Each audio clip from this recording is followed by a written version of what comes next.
ओम गुरु ब्रह्मा गुरुर्विष्णु गुरुर्देवो महेश्वर गुरुर साक्षात परब्रह्मा तस्मै श्री गुरुवे नमः।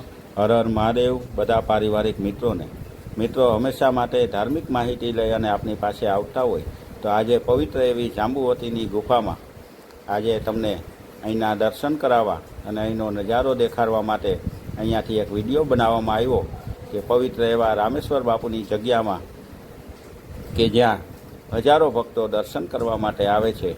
દરેક વાર તહેવારે અહીંયા મેળા જેવું વાતાવરણ હોય અને દરેક ભક્તો દર્શન કરી અને ધન્યતા અનુભવતા હોય। મિત્રો, આ જાંબુવતીની ગુફા કે જેને જાંબુવતીનું ભોયરું પણ કહેવામાં આવે તે ગુફાની અંદર ભગવાન ભોળાનાથ શિવજી બિરાજમાન હોય અને મિત્રો આપણે દર્શન કરીએ કે પૂજ્ય સંત રામેશ્વર બાપુની સમાધિ સ્થાનના દર્શન કરી અને ધન્યતા અનુભવીએ। આ સમાધિ સ્થાનની બાજુમાં જ બાપુનો જે રૂમ છે કે જ્યાં ઘડિયાળ રૂમ તરીકે જાણીતો છે, દરેક ભક્તો ત્યાં ઘડિયાળ ધરી જાય છે અને ઘડિયાળ ધરવાથી મનમાં રહેલી મનોકામના બાપુના આશીર્વાદથી પૂર્ણ થાય છે। મિત્રો, આ પવિત્ર જગ્યા આદિત્યાણા અને રાણાઓની વચ્ચે આવેલી છે અને ઐતિહાસિક અને પૌરાણિક જગ્યાનું બહુ મહત્ત્વ છે।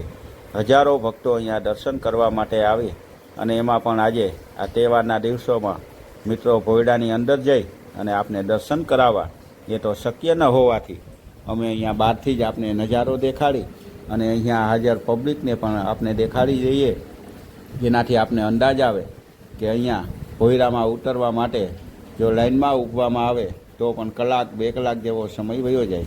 તો મિત્રો, ટૂંક સમયની અંદર આ જાંબુવતીના ગુફાની અંદર બિરાજમાન મહાદેવના દર્શન અમારા આશીર્વાદ જ્યોતિષ ચેનલ દ્વારા વિડીયો બનાવી અને આપને કરવામાં આવશે। હારોહાર આ જગાનું ઐતિહાસિક અને પૌરાણિક મહત્ત્વ પણ સમજાવવામાં આવશે। આજે મિત્રો બહારથી જોઈએ તો આ બાપુના સમાધિ સ્થાનની બાજુમાં જ મંદિર છે। તે મંદિરમાં બિરાજમાન કાળિયા ઠાકર કૃષ્ણ ભગવાન ત્યાં હાજર છે કે જેના દર્શન કરવાથી પણ આપણને એક અનોખી અનુભૂતિ થાય એવા કૃષ્ણ ભગવાનનું મંદિર પણ અહીંયા છે। કૃષ્ણ ભગવાનના મંદિરની બાજુમાં હજારોની સંખ્યામાં માણસો ઊભા છે કે જે ભોયરામાં અંદર ઉતરવા માટે લાઇનમાં ઊભા છે અને જે કોઈ ભક્તો આવે તે પોતાની રીતે સ્વસ્થતા અને શિસ્તમાં રહે છે। અહીંયાનું ટ્રસ્ટી મંડળ પણ ખૂબ સરસ કાર્ય કરે છે। દરેક વાર તહેવાર અને કોઈ પણ મોટો દિવસ હોય ત્યારે અહીંયા આવતા દરેક ભક્તોને પ્રસાદીની વ્યવસ્થા કરવામાં આવે છે। પૂરેપૂરી શાંતિ અને સલામતીથી બધા દર્શન કરી શકે તેના માટે ટ્રસ્ટી મંડળ ખૂબ મહેનત કરે છે। મિત્રો, આ જગ્યાનું ઐતિહાસિક અને પૌરાણિક મહત્ત્વ હોવાથી ઘણા દૂરથી પણ માણસો અહીંયા આવે છે। આ ભોયરાની અંદર બિરાજમાન સાક્ષાત મહાદેવના દર્શન અમે ટૂંક સમયમાં એક વિડીયો બનાવી અને આપને કરવાના છે।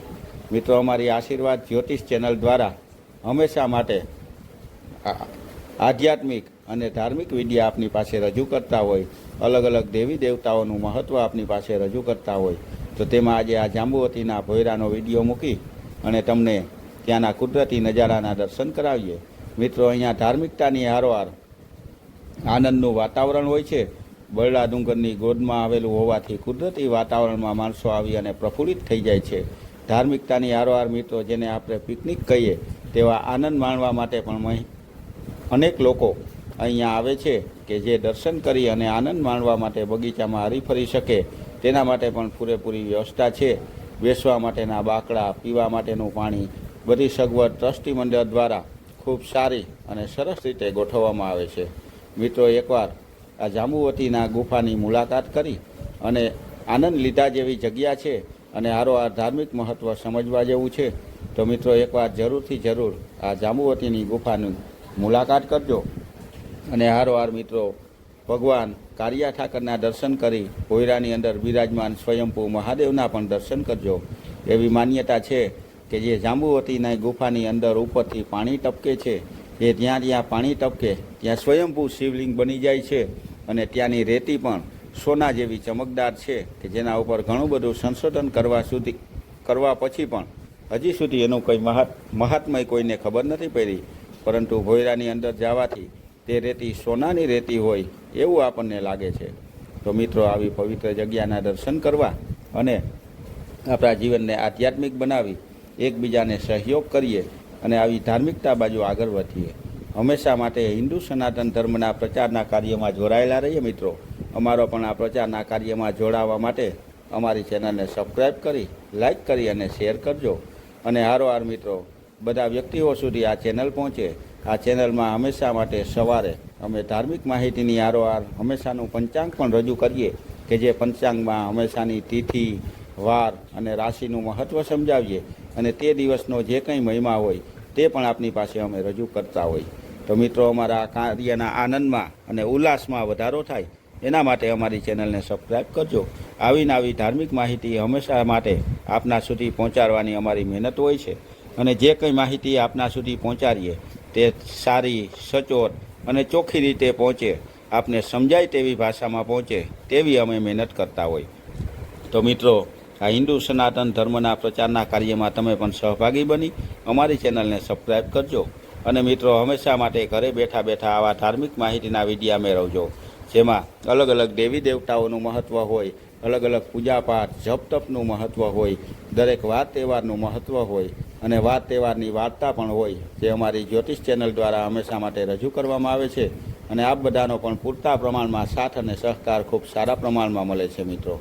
તો આ ધર્મના કાર્યમાં જોડાયેલા રહેજો, અને હંમેશા માટે મિત્રો એકબીજાને મદદરૂપ બની સેવાના કાર્ય કરતા રહીએ. જ્યાં ક્યાંય પણ આવી ધાર્મિક જગ્યામાં જઈએ તો ત્યાં બને એટલી સ્વસ્થતા આપણી રીતના રાખી અને ચોખ્ખી રીતના રહીએ, એવી દરેક ટ્રસ્ટી મંડળની પણ એવી વિનંતી હોય છે. તો મિત્રો આવી જગાની એકવાર જીવનમાં મુલાકાત કરવી જોઈએ. જોકે નાના બાળકોને હરવા ફરવા માટે પણ અહીંયા વ્યવસ્થા છે. નાના નાના હિંચકા અને લહરપટ્ટી જેવી પણ વ્યવસ્થા કરવામાં આવી છે. તો મિત્રો આવીને આવી માહિતી મેળવવા માટે અમારી ચેનલ સાથે જોડાયેલા રહેજો. હંમેશા માટે ધાર્મિક માહિતી મેળવતા રહેજો. અમારી ચેનલને લાઈક કરી, સબસ્ક્રાઈબ કરી અને શેર કરજો. બધા પારિવારિક મિત્રોને હર હર મહાદેવ.